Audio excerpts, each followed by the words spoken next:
വെള്ളറക്കാട് കിടപ്പ് രോഗിയായ വയോധികയെ നായ കടിച്ചു കൊന്ന സംഭവത്തിൽ കൂടുതൽ വിവരങ്ങൾ പുറത്ത്. മരണകാരണം കഴുത്തിനേറ്റ ആഴത്തിലുള്ള മുറിവാണെന്നാണ് പോസ്റ്റ്മോർട്ടം പരിശോധനയിലെ പ്രാഥമിക കണ്ടെത്തൽ. കഴുത്തിലും മുഖത്തും മൂക്കിലും ശരീരത്തിന്റെ വിവിധ ഭാഗങ്ങളിലും കയ്യിലുമാണ് വയോധികയ്ക്ക് കടിയേറ്റത്. ഇന്നലെ വൈകിട്ട് 6 മണിയോടെയായിരുന്നു സംഭവം. കിടപ്പ് രോഗിയായ 84 വയസ്സുള്ള കാർത്യായനിയെ നായ ആക്രമിക്കുകയായിരുന്നു.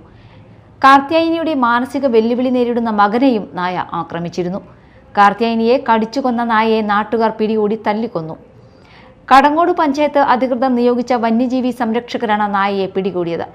2 വർഷം മുമ്പ് വീണ് എല്ലുപൊട്ടിയതിനെ തുടർന്നാണ് കാർത്യായനി കിടപ്പിലായത്. മാനസിക വെല്ലുവിളി നേരിടുന്ന മകനും മരുന്ന് കഴിക്കുന്നതിനാൽ ക്ഷീണിച്ച് കിടക്കുകയായിരുന്നു. വൈകിട്ട് 6:30 കാർത്യായനിയുടെ മറ്റൊരു മകൻ മണി ഭക്ഷണം കൊടുക്കാൻ ചെന്നപ്പോഴായിരുന്നു സംഭവം ശ്രദ്ധയിൽപ്പെട്ടത്. ഗുരുതരമായി പരിക്കേറ്റ ഇരുവരെയും നാട്ടുകാരും പോലീസും ആംബുലൻസ് പ്രവർത്തകരും ചേർന്ന് തൃശൂർ മെഡിക്കൽ കോളേജ് ആശുപത്രിയിലേക്ക് മാറ്റിയിരുന്നു. ഇതേ നായ വേറെ ആളുകളെയും വളർത്തുനായകളെയും കടിച്ചിട്ടുണ്ടെന്നായിരുന്നു നാട്ടുകാരുടെ പ്രതികരണം. Media time, Thrissur.